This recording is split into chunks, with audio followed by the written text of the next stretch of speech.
Hello students, welcome. हम पढ़ रहे हैं इकोलॉजी एंड एनवायरनमेंट। और इकोलॉजी एंड एनवायरनमेंट में अब तक जो हम पढ़ चुके हैं, जिस चैप्टर को हम डिस्कस कर रहे हैं उसके अंदर जो जो चीजें हम देख चुके हैं उसमें आपका इकोसिस्टम था। फिर इकोसिस्टम के कंपोनेंट्स क्या होते हैं, अबायोटिक और बायोटिक फैक्टर्स देखे हमने। फिर अबायोटिक फैक्टर्स जो भी हैं, चाहे वो लाइट है, चाहे वो टेम्परेचर है, चाहे वो सॉइल है, तो इस सारी चीजों का इम्पैक्ट क्या पड़ता है उसके बायोटिक कंपोनेंट पे, एक इकोसिस्टम के बायोटिक कंपोनेंट पे, वो हमने देखा। ठीक है। फिर कुछ एडेप्टेशन जो ऑर्गेनिज्म शो करते हैं उसको हमने देखा। ठीक है।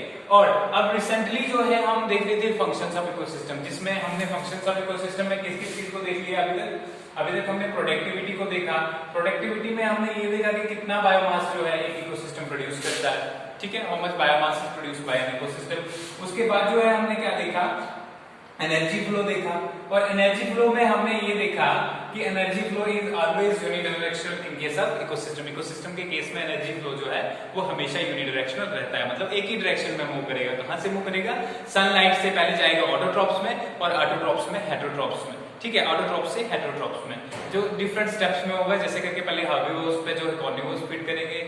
सॉरी, ये पहले जो है जो ऑटोट्रॉप्स पे जो है प्राइमरी जो हर्बिवोर्स फीड करेंगे, फिर उन पे जो है प्राइमरी कार्निवोर्स और फिर सेकेंडरी कार्निवोर्स। ठीक है, तो ये सारा स्टेपिंग देखा है इसमें। फिर इसके बाद जो हमने डिकम्पोजिशन का प्रोसेस देखा कि कैसे जो है डिफरेंट चीजें, जो जितने सारे जो लिविंग ऑर्गेनिजम्स हैं ये डिकम्पोज होते हैं। ठीक है, कोई भी no living organism is immortal, कोई भी लिविंग ऑर्गेनिज्म ऐसा नहीं है जिसकी डेथ नहीं होती। ठीक है, हर एक की डेथ होती है। तो उसके बाद डिकम्पोजिशन होती है। डिकम्पोजिशन में हमने ये देखा कि डिफरेंट जो है डिकम्पोजिंग हमारे पास बैक्टीरियाज हैं या फिर जो है दूसरे भी एनिमल्स हैं हमारे कुछ, जैसे कि अर्थवर्म्स से, टर्माइट्स से।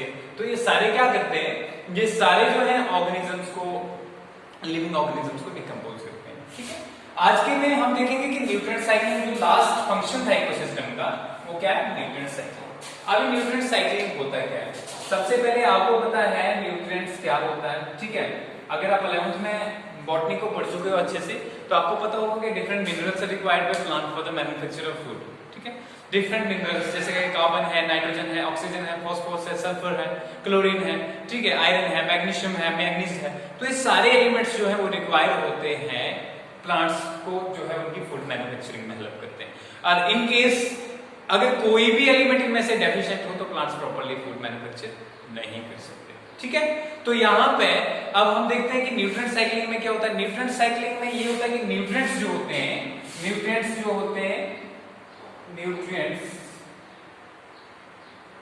Are not wasted, are consumed.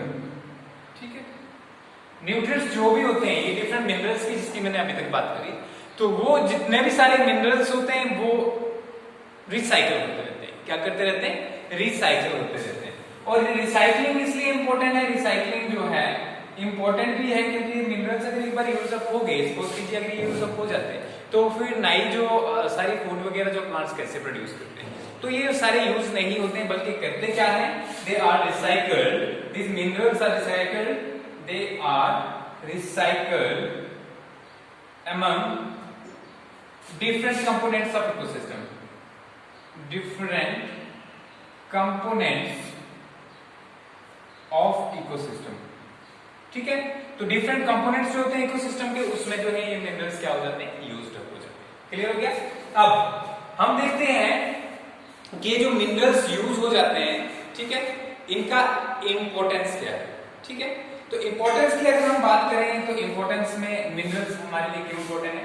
क्योंकि जो सारे के सारे मिनरल्स जो है या सारे न्यूट्रिएंट्स जिनको हम कहेंगे, ठीक है, न्यूट्रिएंट्स जो हैं ये रेस्पॉन्सिबल होते हैं बायोमास प्रोडक्शन के लिए। जितना भी बायोमास एक इकोसिस्टम में प्रोड्यूस हो रहा है, जितने भी प्लांट्स प्रोड्यूस हो रहे हैं, उनसे उनके ऊपर फीड करके एनिमल्स प्रोड्यूस हो रहे हैं, तो ये सब किस पे डिपेंड करता है?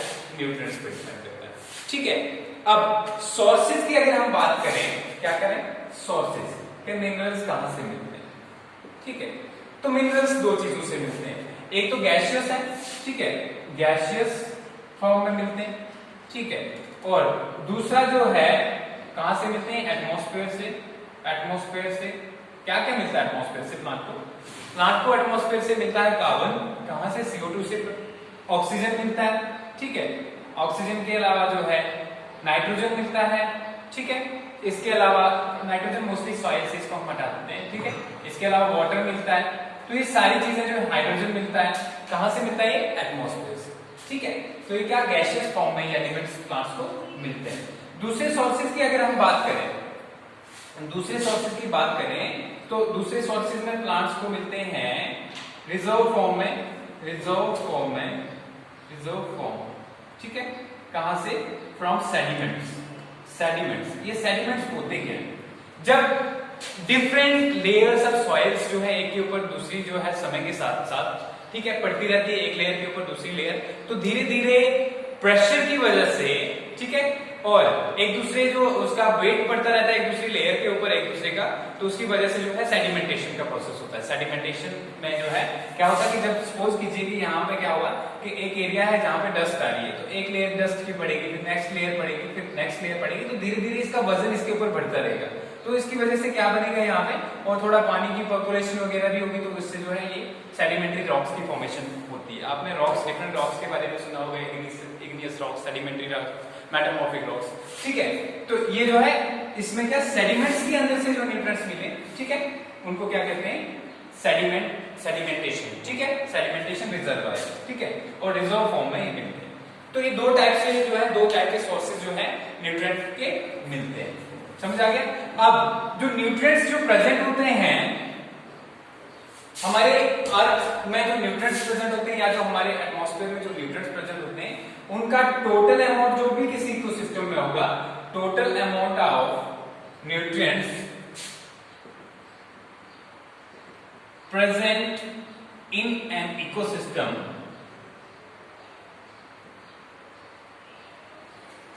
at a particular time, at a particular time is called standing state। कभी कभी ऑब्जेक्टिव में आ जाता है, एक नंबर का क्वेश्चन भी आ जाता है कि what is standing state, what is standing state. तो स्टैंडिंग स्टेट क्या होता है? जो टोटल नंबर होता है, टोटल अमाउंट होता है मिनरल्स का एक इकोसिस्टम के अंदर। इकोसिस्टम के बारे में आप पढ़ चुके हो कि this is the self sustaining unit of and this is the self sustaining part of biosphere. तो यहाँ पे जो क्या है, एक जो भी मिनरल्स प्रेजेंट होंगे उसको क्या कहेंगे? स्टैंडिंग स्टेट कहेंगे, ठीक है। समझ आ गया? अब हम देखते हैं कि जो हमारे पास गैसियस फॉर्म में जो न्यूट्रिएंट्स मिलते हैं वो कौन कौन से। तो गैसियस फॉर्म में सबसे पहले जो है, गैसियस फॉर्म में जो न्यूट्रिएंट्स हमें मिलते हैं, ठीक है, फ्रॉम एटमॉस्फेयर, ठीक है, वो क्या है? कार्बन है। कार्बन कहां से मिलता है?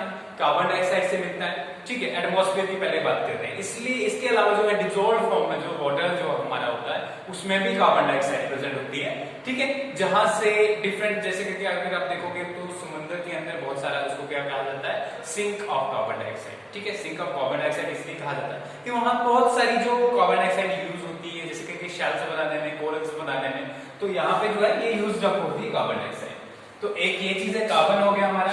फिर उसके अलावा ऑक्सीजन, इसको रिक्वायरमेंट होती है, हमें रिक्वायरमेंट होती है, we take oxygen and we breathe using it. फिर उसके बाद जो है ऑक्सीजन हमारे ब्लड में जाके जो है अंदर जाके क्या करती है? ऑक्सीडेशन का प्रोसेस करती है, जिससे फूड का ब्रेकडाउन होता है। वो आप पढ़ चुके हैं रेस्पिरेशन के अंदर, ठीक है, 11th में। तो ये हो गया। इसके अलावा हमें मिलता है हाइड्रोजन। आपको पता है कि हाइड्रोजन भी बहुत सारे बायोमॉलिक्यूल्स का जो है, चाहे जितने भी बायोमॉलिक्यूल्स देखोगे आप, तो उसमें कार्बन और हाइड्रोजन तो मिलेगा ही मिलेगा आपको, ठीक है। तो कुछ तो ऐसे, कुछ नहीं बल्कि मैक्सिमम अदर्स ऐसे होंगे जिनमें ऑक्सीजन भी प्रेजेंट होगा। लेकिन ऑल बायोमॉलिक्यूल्स और ऑल जो है, जो भी हमारे पास ऑर्गेनिक कंपाउंड्स हैं, चाहे वो प्रोटीन्स हैं, विटामिन्स हैं, न्यूट्रिएंट्स हैं, जो भी कुछ हैं, उसके अंदर कार्बन प्रेजेंट होगा ही होगा, ठीक है। लिविंग ऑर्गेनिजम्स हम तभी कहते हैं किसी भी चीज को जब उसमें कार्बन की कंसंट्रेशन हो, ठीक है। समझ आ गया? तो ये जो चीज है गैसियस फॉर्म में। दूसरा जो है, दूसरे जो कुछ मिनरल्स होते हैं जो गैसियस फॉर्म में नहीं मिलते, ठीक है, वो कहां से मिलते हैं? वो मिलते हैं अर्थ क्रस्ट से। और अर्थ क्रस्ट से जो है कैसे मिलते हैं? अर्थ क्रस्ट के अंदर वेदरिंग ऑफ रॉक्स से मिलते हैं हमें, वेदरिंग ऑफ रॉक्स, ठीक है, एक चीज, ठीक है। दूसरा मिलते हैं हमें decomposition of organic matter, decomposition of organic matter, ठीक है। तो अगर हम कहें तो ये दोनों मिलाते हैं हम क्या बोलते हैं? सॉइल। तो कहां से मिलते हैं मेरे फ्रेंड्स? सॉइल से। हमें कैसे मिलते हैं? पहले प्लांट्स उनको यूटिलाइज करते हैं और हम प्लांट्स को खाते हैं, उनके प्रोडक्ट्स को खाते हैं, तो अल्टीमेटली वो जो है हमारे पास आ जाते हैं, एनिमल्स के पास पहुंच जाते हैं न्यूट्रिएंट्स। ठीक है, तो ये क्या आ गया, कहां से न्यूट्रिएंट्स हमें मिलते हैं। ठीक है, अब जो है अगर हम बात करें कार्बन साइकिल की, नेक्स्ट है हमारे पास डिफरेंट साइकिल्स है हमारे पास। ठीक है, जिनको हम न्यूट्रिएंट साइक्लिंग, अब न्यूट्रिएंट साइक्लिंग जो है, न्यूट्रिएंट साइक्लिंग को कभी कभी क्या कहा जाता है, बायोजियोकेमिकल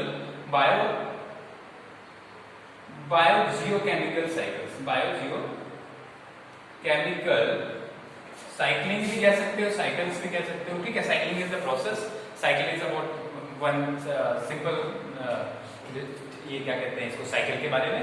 ठीक है, और यहाँ पे जो साइक्लिंग, बायोजियोकेमिकल साइक्लिंग की अगर हम बात करें तो बायोजियोकेमिकल्स क्यों यूज हुआ? बायो का मतलब लाइफ, ठीक है, जियो का मतलब अर्थ, केमिकल्स का मतलब केमिकल ही होता है। तो मतलब ये जब ये केमिकल्स अर्थ और लाइफ के बीच में आपस में घूमते रहे, ठीक है, उसको साइक्लिंग कहते हैं। साइकिल का मतलब ही होता है, अगर कोई चीज कहीं से चलने के बाद जरूरी नहीं कि वो गोल ही हो, ठीक है, कहीं से भी चलने के बाद कोई चीज वापस वहीं पे पहुंचे तो दिस इज द साइकिल। ठीक है, इसको क्या कहते हैं? साइकिल।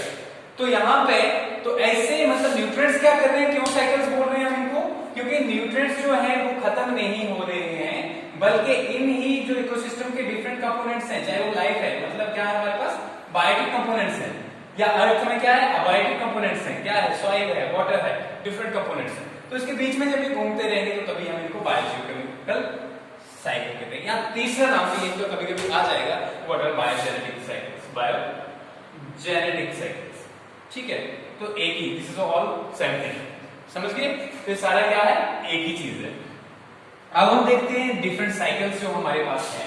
हम कार्बन साइकिल को देखते हैं, किसको देखेंगे? कार्बन साइकिल को। तो कार्बन की अगर हम बात करें, क्योंकि आपके सिलेबस में 2 ही साइकिल्स हैं, इसके अलावा बहुत सारे साइकिल्स होते हैं, जैसे नाइट्रोजन साइकिल आपने 10th 9th में भी बहुत सारे साइकिल्स को पढ़ा। ठीक है, ऑक्सीजन साइकिल होता है, नाइट्रोजन साइकिल होता है, but in your syllabus there are only 2 cycles, that one is carbon cycle and another is phosphorus cycle. तो कार्बन साइकिल है क्या? कार्बन साइकिल होता है कि कार्बन कैसे डिफरेंट कंपोनेंट ऑफ इकोसिस्टम्स में जो है ट्रैवल करता है, जैसे कि कैसे वो बायोटिक कंपोनेंट से अबायोटिक कंपोनेंट में जाता है और कैसे अबायोटिक से बायोटिक। क्या न्यूट्रिएंट्स एक इकोसिस्टम से लॉस होते हैं? नहीं, बिल्कुल नहीं। अगर होते हैं they are replenish, replenish mean दोबारा से वो जो है ऐड अप हो जाते हैं। कैसे होते हैं आप देखते हैं, एक साइकिल के हेल्प से हमें पता चल जाएगा कि कैसे न्यूट्रिएंट्स जो हैं वो एक इकोसिस्टम के अंदर रिसाइकिल होते रहते हैं। ठीक है, तो लेट्स सी, सबसे पहले अगर बात करते हैं हम कार्बन की, तो कार्बन मैक्सिमम जो है मिलता है कार्बन डाइऑक्साइड से। कहां से मिलता है? कार्बन डाइऑक्साइड से। दूसरा हमें मिलता है CO2 से, लेकिन किसमें? डिसॉल्व्ड फॉर्म में, डिसॉल्व्ड इन वाटर। ठीक है, और तीसरा, इन दोनों को क्या कहते हैं हम? ठीक है, देखिए इससे पहले एक और चीज मैं बताता हूं आपको, एक साइक्लिंग पूल होता है, साइक्लिंग पूल, और एक होता है रिजर्वायर पूल, रिजर्वायर पूल। अब ये पूल क्या है? पूल एक ऐसी जगह होती है जहां पे कुछ पड़ा हुआ हो, कोई भी जो मटेरियल पड़ा हुआ। तो यार साइक्लिंग पूल का मतलब है जो न्यूट्रिएंट साइक्लिंग के बीच में, जो मतलब अबायोटिक कंपोनेंट से बायोटिक कंपोनेंट और बायोटिक कंपोनेंट से अबायोटिक कंपोनेंट में घूम रहे हैं, तो वो सारे न्यूट्रिएंट साइक्लिंग पूल बनाएंगे। क्या बनाएंगे? Cycling pool. मतलब इकोसिस्टम है हमारे पास, उसमें रॉक्स भी हैं, ठीक है, उसके अलावा जो बायोटिक और बायोटिक कंपोनेंट जो आपस में इंटरेक्ट कर रहे हैं वो भी, ये रॉक्स इंटरेक्ट नहीं कर रही ऑलमोस्ट। ठीक है, तो यहाँ पे ये जो रिजर्व फॉर्म में है न्यूट्रिएंट्स जो यूज नहीं हो रहे, मतलब जो बायोजेनेटिक नहीं, जो बायोटिक कंपोनेंट्स के पास नहीं पहुंच रहे हैं, उनको हम रिजर्व न्यूट्रिएंट्स भी कह सकते हैं। और इस पूल को जहां पे रिजर्व न्यूट्रिएंट्स पाए जाएंगे वो क्या कहते हैं? Reservoir pool. ठीक है, तो आ सकता है ये एक मार्क का बीच में कि व्हाट इज रिजर्वायर पूल और व्हाट इज साइक्लिंग पूल। तो साइक्लिंग पूल वो कंपोनेंट होता है न्यूट्रिएंट्स का जो अबायोटिक और बायोटिक कंपोनेंट्स के बीच में चलता रहता है, घूमता रहता है। और रिजर्वायर पूल वो होता है जो रॉक्स में प्रेजेंट होता है लेकिन साइक्लिंग में ऐड नहीं होता सेम टाइम पे। कभी इन फ्यूचर ऐड हो सकता है लेकिन अभी प्रेजेंट पे ऐड नहीं है। तो कार्बन साइकिल की बात कर लेते हैं आप पहले। ठीक है, यहां तक हो गया। कार्बन साइकिल में मैंने आपको बोला कि कहां से मिलता है? CO2, एटमॉस्फेरिक लिख लूंगा क्योंकि कंफ्यूजन हो सकता है, एटमॉस्फेरिक। ठीक है, मतलब एटमॉस्फेयर में जो CO2 पाया जाता है। दूसरा CO2 डिसॉल्व लिख लूंगा, यहां से भी समझ आ जाएगा आपको कि व्हाट इज डिसॉल्व CO2। और तीसरा CO2 जो है हमारे पास वो रिजर्वायर पूल से आता है, रिजर्वायर पूल से, और कहां से? रॉक से आता है, इसलिए इसको कहते हैं हम सेडिमेंट्री, सेडिमेंट्री।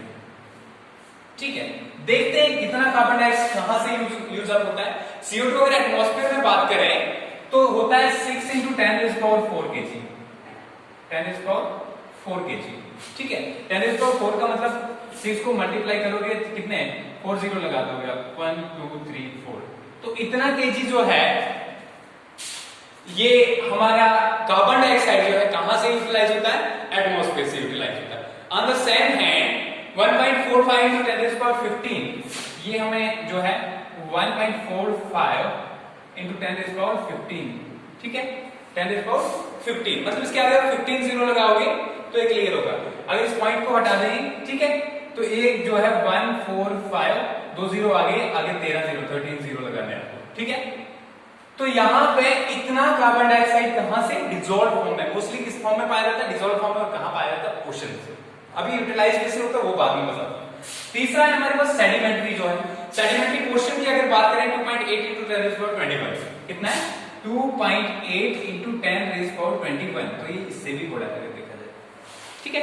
तो इतना सारा कार्बन हमारे पास अवेलेबल है एक इकोसिस्टम के डिफरेंट सोर्सेज में, that is 6 × 10⁴ kg in atmosphere in the form of gaseous form, ठीक है।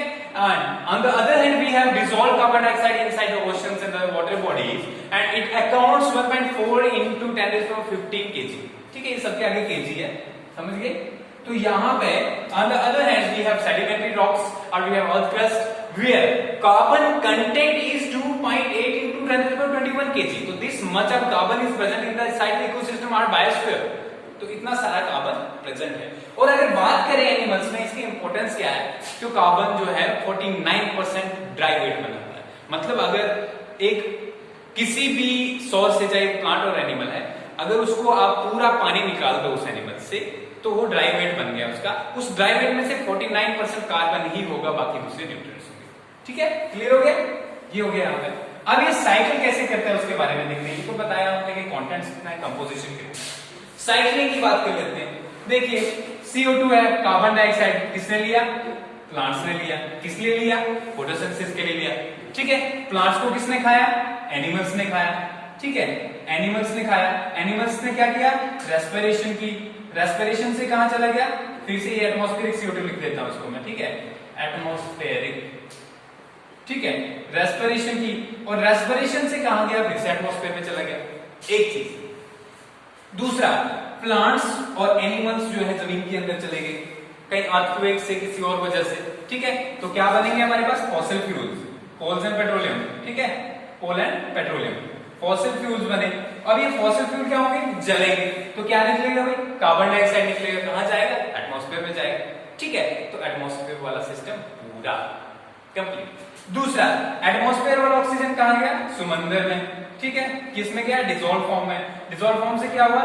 एनिमल्स ने यूज किया, फाइटोप्लैंक्टन्स ने यूज किया, ठीक है, या उसकी जो है कार्बोनेट शेल्स वगैरह फॉर्म हुए। तो उसके बाद जो है अब ये कहां चला गया? ये सेडिमेंट्री रॉक्स के अंदर, ठीक है, सेडिमेंट्री रॉक्स के अंदर, ठीक है। और इसके अलावा रेस्पिरेशन से कहां चला गया? एटमॉस्फेयर में, ठीक है। अब ये सेडिमेंट्री रॉक्स वाला क्वेश्चन बताता हूं आपको यहां से कैसे होता है। बहुत कम कार्बन यूज होता है यहां से, ठीक है। Maximum of carbon is used कहां से यूज होता है? एटमॉस्फेयर से, ठीक है। समझ आ गया? इसलिए इसको हम गैसियस साइकिल भी कहते हैं। इसको कार्बन साइकिल। समझ आ गया? अब अगर सेडिमेंट्री रॉक्स वाला बोलेंगे तो सेडिमेंट्री रॉक्स में होगी वेदरिंग। क्या होगी? वेदरिंग होगी। और वेदरिंग से जो है कार्बन सोर्सेज टूटेंगे और वो प्लांट यूटिलाइज करेंगे, बट बहुत कम केसेस में ऐसा होता है। समझ आ गया?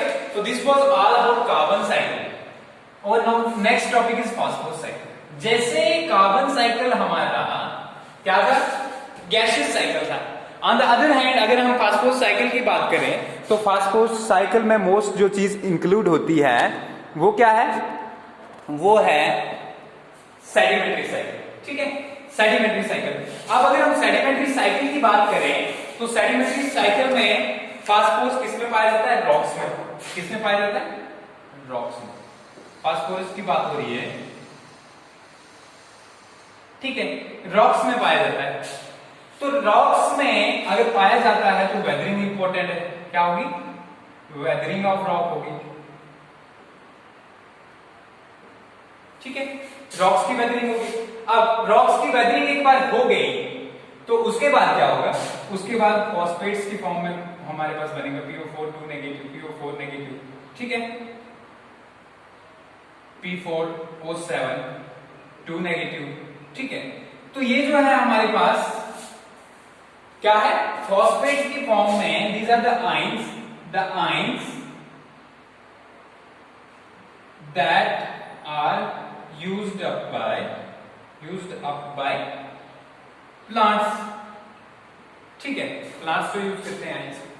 अब ये जो प्लांट्स इसको यूज करेंगे इन आइंस को, तो इनको किस में कन्वर्ट करेंगे? इनको कन्वर्ट करेंगे हमारे पास अमाइनो एसिड्स में। ठीक है, आपने एटीपी सुना है? Adenosine triphosphate. What is that adenosine triphosphate?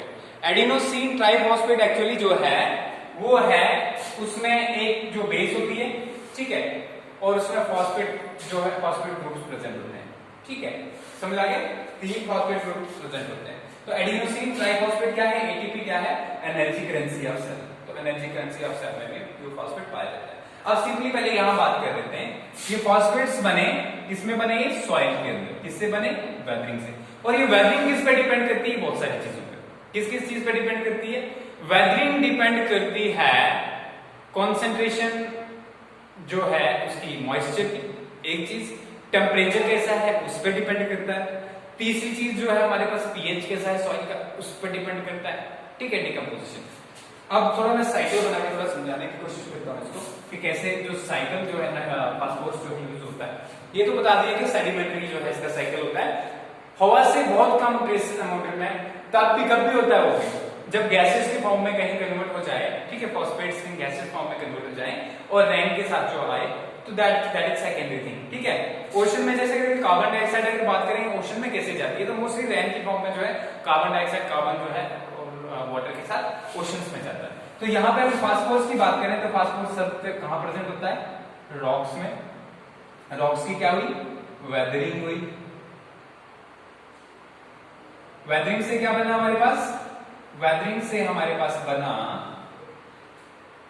क्या कहते हैं? Phosphates, ions.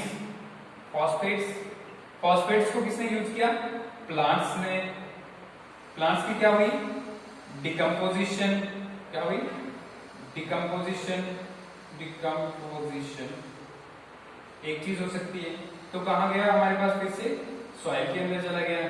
ठीक है, रॉक्स की वेदरिंग। ठीक है, और ये सॉइल के अंदर फॉस्फेट्स और सॉइल ये सेम एक ही चीज है। प्लांट्स को या खाया किसने? एनिमल्स ने। ठीक है, अक्रॉस द फूड चेन ये फॉस्फेट चलता रहेगा, मतलब प्लांट्स खाएंगे, प्रोड्यूसर्स को कौन खाएगा? प्राइमरी कंज्यूमर्स, फिर सेकेंडरी कंज्यूमर्स, फिर टर्शियरी कंज्यूमर्स।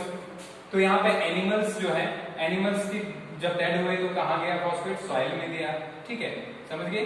अब ये एनिमल्स जो हैं, ये एनिमल्स जो है, ठीक है, यहां से गया वापस यहां पर। ठीक है, तो सॉइल की क्या हुई? सेडिमेंटेशन हुई। सेडिमेंटेशन तो क्या बना? फिर से रॉक्स बनी। समझ आ गया?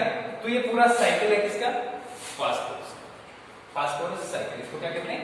फास्फोरस साइकिल कहते हैं। क्लियर हो गया? अब इंपॉर्टेंस देख लेते हैं कि फास्फोरस साइकिल की इंपॉर्टेंस है क्या, मतलब फास्फोरस की क्या इंपॉर्टेंस। तो फास्फोरस, इंपॉर्टेंस ऑफ फास्फोरस,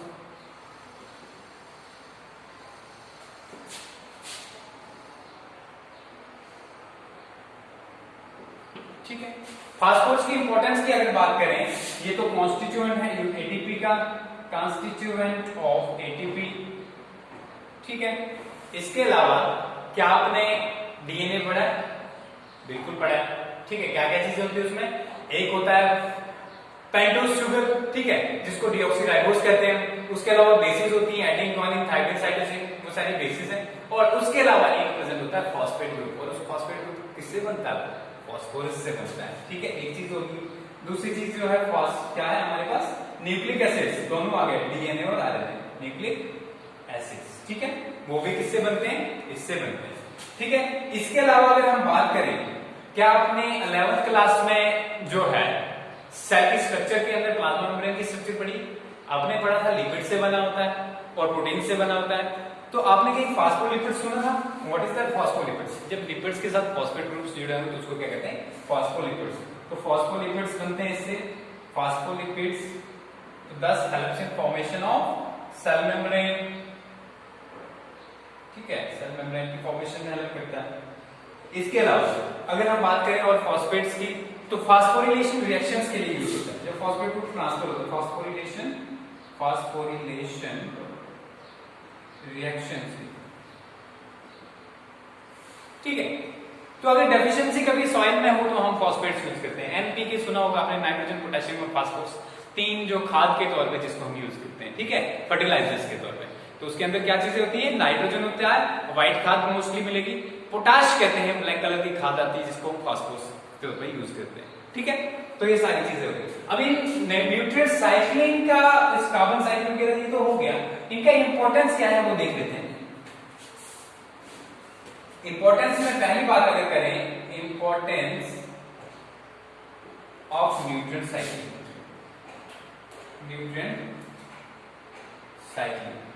तो पहली बात अगर करें इंपॉर्टेंस की, तो ये क्या करते हैं? हेल्प्स इन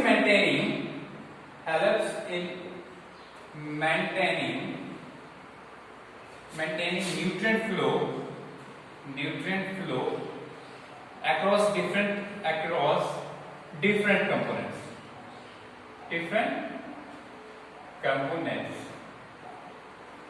ठीक है, डिफरेंट कंपोनेंट्स जो होते हैं, किसके कंपोनेंट्स? इकोसिस्टम के, ऑफ एन इकोसिस्टम। ठीक है, एक इकोसिस्टम के डिफरेंट कंपोनेंट्स जो होते हैं उसके बीच में हेल्प करता है। क्या हेल्प करता है? न्यूट्रिएंट्स के फ्लो में हेल्प करता है। ठीक है, एक चीज होती है। दूसरी क्या चीज होता है इंपॉर्टेंस? दूसरा अगर हम बात करें न्यूट्रिएंट साइक्लिंग का, दूसरा क्या इंपॉर्टेंस है? ठीक है, हेल्प्स इन प्रोडक्शन ऑफ